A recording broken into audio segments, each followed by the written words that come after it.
Next हम बात करने वाले हैं CSS एनिमेशंस के बारे में। तो CSS एनिमेशन से पहले हमने ऑलरेडी ट्रांजिशंस को पढ़ लिया है, हमने ट्रांसफॉर्म्स को पढ़ लिया है। उसी सिमिलर तरीके की चीज़ें हम CSS एनिमेशन को यूज़ करके करते हैं। CSS एनिमेशन आपको बहुत ज़्यादा ट्रांजिशन से सिमिलर लगेगा, बट ये हमें बहुत ज़्यादा और एक्स्ट्रा कंट्रोल देता है अपने आइटम्स के ऊपर।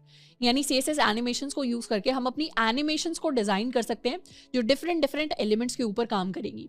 CSS एनिमेशन को लिखने का जो हमारा फिक्स्ड सिंटैक्स होता है उसमें सबसे पहले हम लिखते हैं @, उसके बाद लिखते हैं की फ्रेम एंड फिर हम लिखते हैं अपनी एनिमेशन का नाम। ये जो एनिमेशन का नाम है ये कुछ भी हो सकता है। हम चाहें तो इसको ABC भी लिख सकते हैं, हम चाहें तो इसको माई नेम भी लिख सकते हैं, हम चाहें तो इसको अपना नाम, जैसे लेट्स सपोज मैंने इसको नाम दे दिया श्रद्धा, या मैं इसको चाहूँ तो अपना कॉलेज नाम भी दे सकती हूँ, या माई एनिमेशन भी नाम दे सकती हूँ। तो कुछ भी नाम अपने एनिमेशन को हम दे सकते हैं एंड उसके बाद हम अपने एनिमेशन के लिए एक टेम्पलेट डिज़ाइन करते हैं। किसी भी ऑब्जेक्ट को, किसी भी एलिमेंट को CSS के अंदर एनिमेट करने का मतलब होता है कि हम उसे एक स्टेट से दूसरी स्टेट में लेकर जाना चाहते हैं।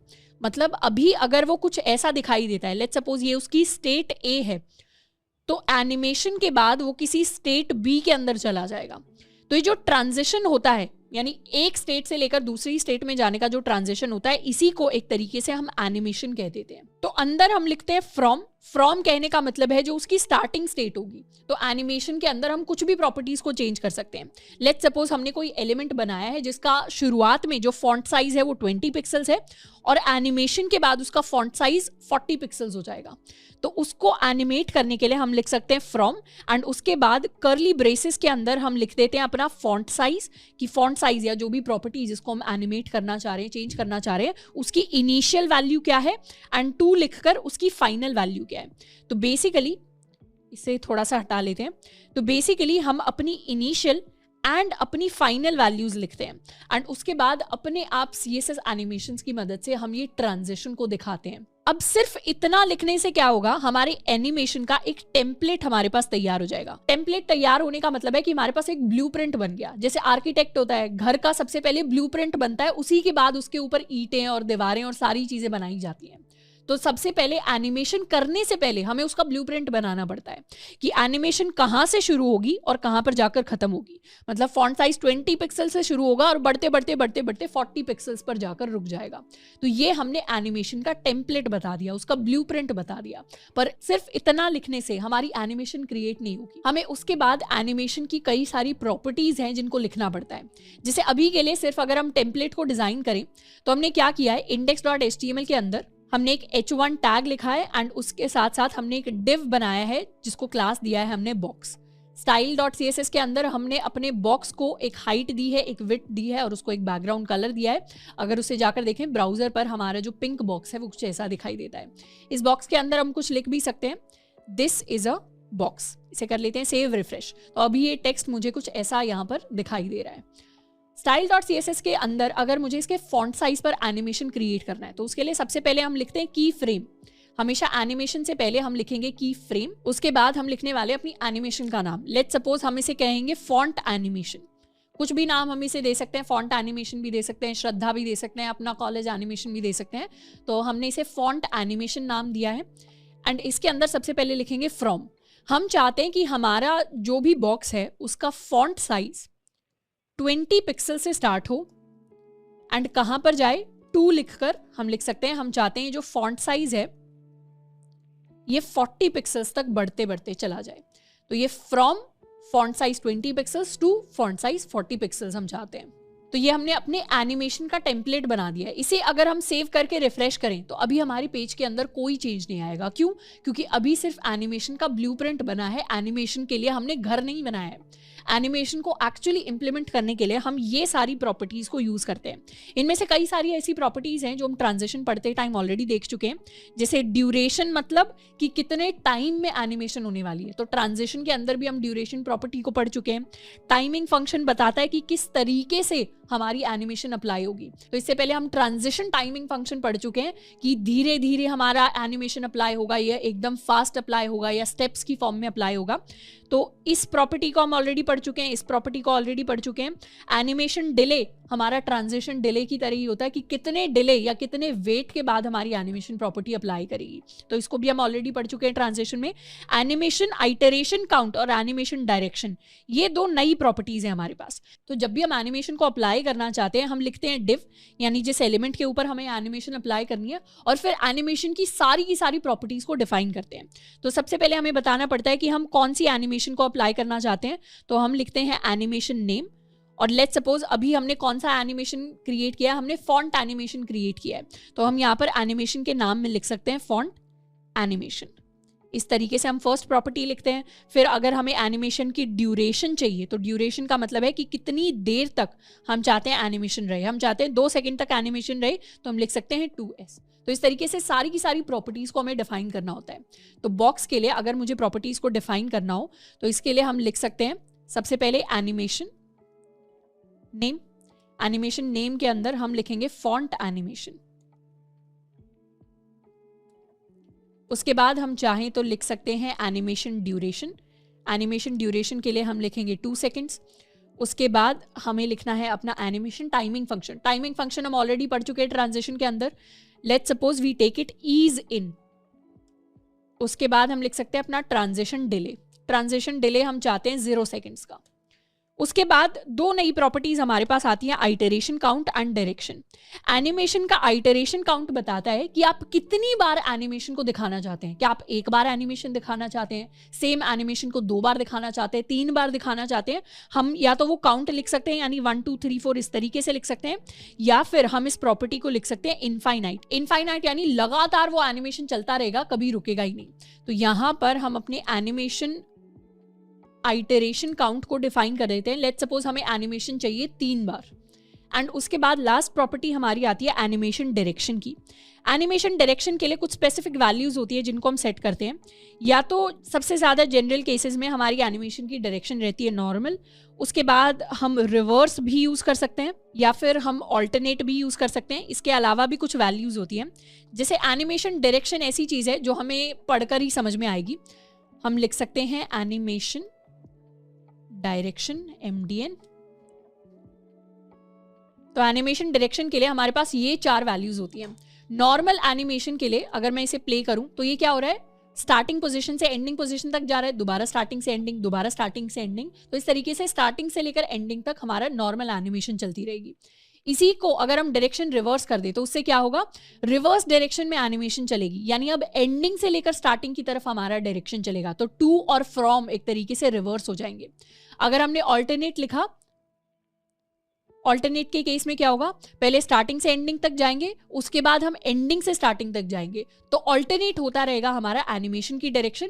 एंड उसी के साथ हमारे पास ऑल्टरनेट रिवर्स भी होता है, जो शुरुआत करेगा तो 2 के साथ करेगा एंड उसके बाद ऑल्टरनेट होता रहेगा। तो इस तरीके से 4 डायरेक्शन में हमारा एनिमेशन परफॉर्म हो सकता है।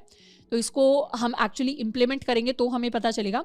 शुरुआत के लिए क्या करेंगे, एनिमेशन की डायरेक्शन हम रखने वाले हैं नॉर्मल। तो इसको कर लेते हैं सेव एंड रिफ्रेश। तो यहाँ चेंज इसलिए नहीं आया क्योंकि हमने की फ्रेम लिखा है। This is actually suppose to be key frames. तो यहाँ प्लूरल आप कर लेना, इस स्लाइड के ऊपर यहाँ पर की फ्रेम्स होने वाला है। इसको कर देंगे सेव एंड अगेन रिफ्रेश। तो क्या हुआ, साइज 20 पिक्सल से बढ़कर क्या हो रहा है, 40 पिक्सल्स हो रहा है। कितनी बार हुआ ये साइज बढ़कर, 3 बार हुआ। क्यों, क्योंकि हमने आइटरेशन काउंट को रखा था 3। 0 डिले आया, कितने ड्यूरेशन में हुआ, 2 सेकंड के ड्यूरेशन में हुआ। कौन सा एनिमेशन अप्लाई हुआ, ये फॉन्ट एनिमेशन वाला अप्लाई हुआ। ईज इन मेरी टाइमिंग फंक्शन की वैल्यू थी, डायरेक्शन मेरी नॉर्मल थी। अगर मैं डायरेक्शन को अब ऑल्टरनेट कर दूं तो उस केस में क्या होगा, पहले साइज बढ़ेगा, उसके बाद साइज छोटा होगा, उसके बाद दोबारा से साइज बढ़ेगा मेरे फॉन्ट का। तो 3 बार पहले साइज बढ़ा, फिर छोटा हुआ, फिर दोबारा बढ़ा। तो 3 बार चेंज आया मेरे फॉन्ट साइज के अंदर। अब यही सेम चीज हम चाहें तो कलर के ऊपर भी अप्लाई कर सकते हैं। हम एक नई एनिमेशन क्रिएट कर सकते हैं, की फ्रेम्स। इसको हम कह सकते हैं कलर एनिमेट। इसके अंदर फ्रॉम हम शुरुआत कर सकते हैं अपने बैकग्राउंड कलर के साथ। बैकग्राउंड कलर लेट्स सपोज शुरुआत में होने वाला है ग्रीन, एंड ग्रीन से चेंज होकर हम चाहते हैं जो बैकग्राउंड कलर है ये चेंज हो जाए टू ब्लू। इसको कर लेते हैं सेव। एंड यही सेम प्रॉपर्टीज अब हम चाहते हैं मेरे कलर एनिमेट। तो यहां पर क्या हुआ, ये मेरा टेम्पलेट बना और यहाँ पर हमने अपने टेम्पलेट को इंप्लीमेंट किया। कौन सी एनिमेशन पर अप्लाई करना चाहते हैं? कलर एनिमेट पर 2 सेकंड के अंदर, 0 duration, iteration count 3 bar, and इस बार डायरेक्शन को दोबारा से कर देते हैं हम नॉर्मल, सेव, रिफ्रेश। तो एक ग्रीन से लेकर मेरा कलर ब्लू में चेंज होगा, ब्लू से दोबारा ग्रीन। तो इस तरीके से एनिमेशन जो है वो चलता रहेगा। कितने टाइम्स चलेगा? 3 टाइम्स। पर हम चाहें एनिमेशन को अगर हमें इनफाइनाइट टाइम्स चलाना है, मतलब हम नहीं चाहते एनिमेशन अपने एलिमेंट के ऊपर रुके, तो इसको सेव करके करेंगे रिफ्रेश। तो जब भी आइटरेशन प्रॉपर्टी को इनफाइनाइट पे सेट कर दिया तो हमारा एनिमेशन अब इनफाइनाइटली हमारे पेज के ऊपर चलता रहेगा। तो अभी तो एनिमेशन को हमने फॉन्ट के ऊपर देखा, कलर के ऊपर देखा, हम चाहें तो इसे विड्थ के ऊपर भी देख सकते हैं। यानी एक और नया एनिमेशन का टेम्पलेट क्रिएट करेंगे, की फ्रेम्स, यहाँ पर लिख देते हैं विड्थ एनिमेट। विड्थ एनिमेट के अंदर हम चाहते हैं हमारा जो डिव है इसकी स्टार्टिंग की जो विड्थ हो वो तो हो 10 पिक्सल्स, और इसकी जो एंडिंग की विड्थ हो हम चाहते हैं वो बढ़कर हो जाए लेट्स से 400 पिक्सल्स। इसको कर लेते हैं सेव। और अब यहां पर हम अपनी विड्थ एनिमेट प्रॉपर्टी यूज करते हैं। हम चाहते हैं 3 सेकंड के अंदर ये ट्रांजिशन आए। 3 सेकंड के अंदर हम एनिमेशन चाहते हैं, इसे करेंगे सेव एंड रिफ्रेश। तो क्या हो रहा है? स्टार्टिंग से विड्थ बढ़कर अब 400 पिक्सल्स तक जाएगी। तो इस तरीके से इनफाइनाइटली मेरा जो बॉक्स है वो एनिमेट होता रहेगा। तो animation is very similar to transition, बस यहाँ पर हमें और ज्यादा कंट्रोल मिलता है अपने एलिमेंट्स के ऊपर। अब जैसे हमने एनिमेशन की डिफरेंट प्रॉपर्टीज लिखी, इन सबको लिखने का एक सिंगल शॉर्ट हैंड भी होता है। मतलब सारी प्रॉपर्टीज को हम एक सिंगल लाइन के अंदर भी लिख सकते हैं। हम सिंपली लिखते हैं एनिमेशन एंड उसके बाद अपनी एक एक प्रॉपर्टी को हम लिखना शुरू कर सकते हैं। जैसे यहाँ पर इन सारी प्रॉपर्टीज को लिखने के लिए हम सिंपली लिख सकते हैं यहाँ पर एनिमेशन कोलन, सबसे पहले अपनी प्रॉपर्टी का नाम हम चाहते हैं विड्थ एनिमेट अप्लाई हो, उसके बाद ड्यूरेशन 3 सेकंड का ड्यूरेशन चाहिए, टाइमिंग फंक्शन हम चाहते हैं ये ईज इन हो, कितना डिले चाहिए? 0 डिले चाहिए, क्या काउंट होना चाहिए? इनफाइनाइट, एंड कौन सी डायरेक्शन? हमारे पास नॉर्मल डायरेक्शन होनी चाहिए। तो इतनी सारी प्रॉपर्टीज लिखना और इस प्रॉपर्टी को लिखना बराबर होता है एनिमेशन के अंदर। इसको कर देते हैं कॉमेंट आउट। तो सेव करके अगर रिफ्रेश करें तो यहाँ पर हम क्या करेंगे, इस 0 को हमें लिखना पड़ेगा 0 सेकेंड टू शो कि एक साथ बहुत सारी प्रॉपर्टीज लिख रहे हैं। तो यहाँ पर 0 का मतलब 0 सेकेंड्स नहीं होगा, तो उसके लिए एक्सप्लिसिटली S लिखना पड़ेगा। रिफ्रेश करेंगे तो अब क्या होगा, पूरी की पूरी एनिमेशन प्रॉपर्टी सिंगल लाइन की मदद से हमारे पास अप्लाई होगी। तो जब भी हमें एनिमेशन को अप्लाई करना है, एक मुझे टेम्पलेट क्रिएट करना होता है और दूसरा हमें एक सिंगल लाइन की हेल्प से उस टेम्पलेट को एक्चुअली किसी भी एलिमेंट के लिए इंप्लीमेंट करना होता है। और अब अगर हम चाहते हैं कि किसी सिंगल एलिमेंट के ऊपर मल्टीपल प्रॉपर्टीज चेंज हो एनिमेशन के अंदर, तो लेट्स सपोज अगर हमें विड्थ के साथ साथ इसका कलर भी चेंज करवाना है, तो हम क्या कर सकते हैं, इस कलर प्रॉपर्टी को उठाकर हम चाहते हैं शुरुआत में कलर मेरा ग्रीन हो एंड बाद में जाकर एनिमेशन के अंदर कलर मेरा ब्लू हो जाए। तो उसके लिए हम सिंपली लिख सकते हैं फ्रॉम वाली स्टेट, उसमें विड्थ ये है, बैकग्राउंड कलर ये है, टू वाली स्टेट जिसमें विड्थ ये है, बैकग्राउंड कलर ये है। हम चाहे तो इसके अंदर फॉन्ट साइज, अपने फोरग्राउंड का कलर या और भी कई सारी डिफरेंट प्रॉपर्टीज हैं जिनको सेट कर सकते हैं एक सिंगल बार में ही। इसको करेंगे सेव, रिफ्रेश। तो इस बार विड्थ भी चेंज हो रही है तो मेरा कलर भी चेंज हो रहा है। हम चाहें तो राउंडेड भी बना सकते हैं, यानी जब तक मेरा फाइनल बॉक्स बने उसके लिए मेरा बॉर्डर रेडियस हो जाए let's suppose 15 pixels. Save, refresh. तो धीरे धीरे क्या होगा, बॉर्डर की रेडियस बढ़ेगी तो मेरा कर्व्ड बॉर्डर आएगा। इसे अगर यहाँ पर इनफाइनाइटली अगर रन करने की बजाय मुझे सिर्फ 2 टाइम्स ही रन करना है, सेव करेंगे, रिफ्रेश करेंगे तो ये फर्स्ट टाइम मेरी प्रॉपर्टी अप्लाई होगी जिसमें 3 वैल्यूज चेंज हो रही है, और ये सेकंड टाइम अप्लाई होगी। 2 बार अप्लाई होने से कौन सी 3 वैल्यूज चेंज हुई, मेरी विड्थ, मेरी बैकग्राउंड कलर एंड फाइनली मेरा बॉर्डर रेडियस भी ऐड हो गया फाइनल पोजीशन के अंदर।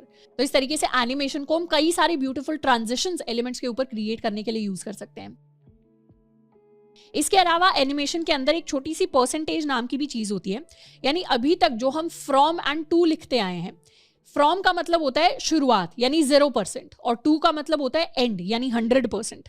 अगर हम चाहते हैं मेरी एनिमेशन स्टेजेस में काम करे, अभी हम क्या कर रहे हैं, डायरेक्टली 0% से लेकर अपने 100% एक स्टेज तक लेकर जा रहे हैं अपनी एनिमेशन को। पर हम चाहते हैं अगर ये हमारी स्टेज A है और ये हमारी स्टेज B है, उनके बीच में कोई स्टेज C भी आ रही हो, हम चाहते हैं अगर 0% पे ये स्टेट है और 100% पे ये स्टेट है तो 50% पे बीच में कोई और एक्स्ट्रा स्टेट होनी चाहिए जिसमें प्रॉपर्टीज थोड़ी सी अलग हो। तो उसके लिए हम फ्रॉम एंड टू की जगह परसेंटेजेस भी यूज कर सकते हैं।